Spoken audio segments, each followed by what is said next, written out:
Ladies and gentlemen, we have always warned people that working with William Ruto should be listed among ways to die earlier before your godly age. Sijui kama I'm communicating. Yani, kufanya kazi na Ruto inafaa kuwekwa kati ya zile njia moja. Mtu anaweza kufa haraka kabla ya siku zake za kufa zile amewekewa na Mungu kufika. Not even Kindiki is comfortably working with Ruto. He is pretending in the public here, but deep down, things are not right as Kenyans might see. So today, something has happened. And this is what happened.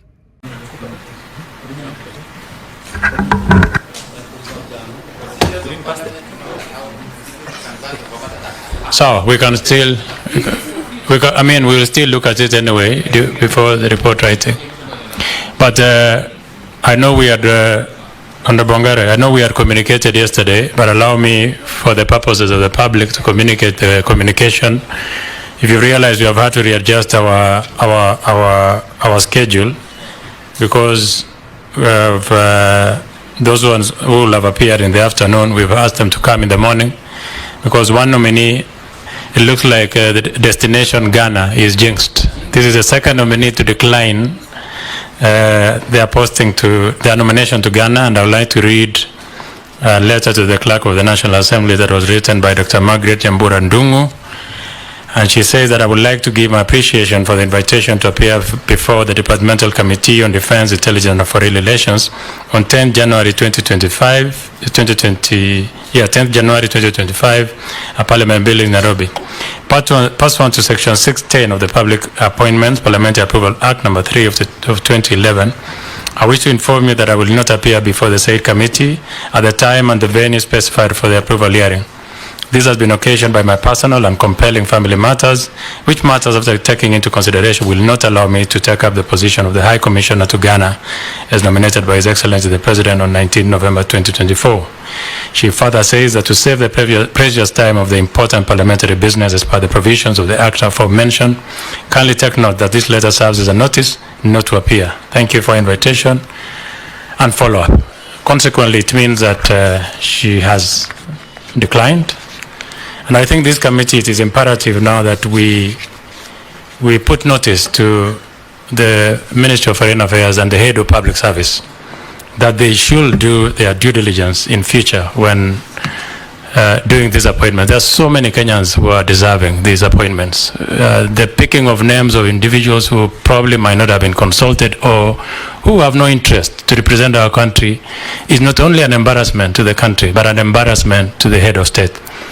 So we want to put on notice the Head of Public Service and the Ministry of Foreign Affairs that this exercise of dropping names of individuals who are not interested in being diplomats should stop and should be a bit more cautious and intentional in looking on people who have interest to serve the country and to represent the President in areas of their posting. It is extremely embarrassing that for the second time, Ghana nominee High Commission has had to decline this posting.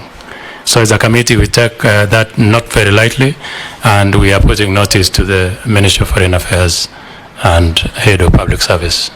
They should be a bit more diligent and vigilant on the people that they send to Parliament.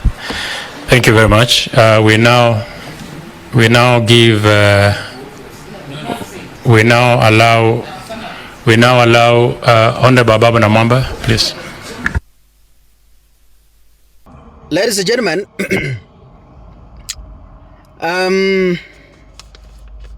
Margaret was fired by William Ruto because he was a former ICT minister. Tunajua hilo. He was a former ICT minister na alifanya kazi hapo awali na William Ruto, lakini kwa njia moja au nyingine Ruto akamrusha nje. Ruto again nominated her to the position of a high commissioner to Ghana. But again, Margaret has rejected the offer because he has failed to appear before the vetting committee. I want to emphasize on the sentiments that have been made from jamaa amekuwa akizungumza, I think the chair amesema vizuri sana, and this should deeply sink to William Ruto if we cares to listen. Jamaa amesema when a nominee declines an offer from the president, it is a public embarrassment to the president himself. Yeah? Yani, ni aibu kubwa kwa rais. And he is advising the presidency to first do due diligence before listing someone for appointment. And I know Margaret has tested Ruto before. Wamefanya kazi na yeye kama minister. So in one way or another, Margaret understands William Ruto very well. Vizuri sana. For her to decline the appointment, she has reflected back how she was mistreated when she was the minister of ICT before she was shown the door. Lakini Ruto ako na ujasiri bwana. How do you renominate someone you fired? Huh?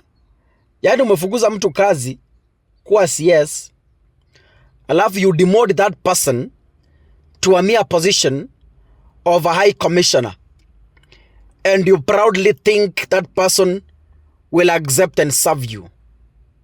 Anyway, that was not part of my discussion. So, I repeat again here. Kama kuna mtu mgumu kufanya kazi na, so when Margaret is rejecting this offer, she knows very well that Ruto is unreliable when it comes to working with him. So she couldn't waste her precious time. She couldn't waste being with her family to travel to Ghana to go and assume a mere position like a high commissioner, you know. But anyway, so umesikia huyu amesema kwamba it is the second nominee who is rejecting William Ruto's offer. Kwa hivyo kuna mwingine alikataa na mnamjua ni nani. Na huyu ni wa pili. Aibu kubwa. But anyway, ladies and gentlemen, if you're watching this video, kindly make sure you click the subscribe button. And of course, remember to turn on the notification bell.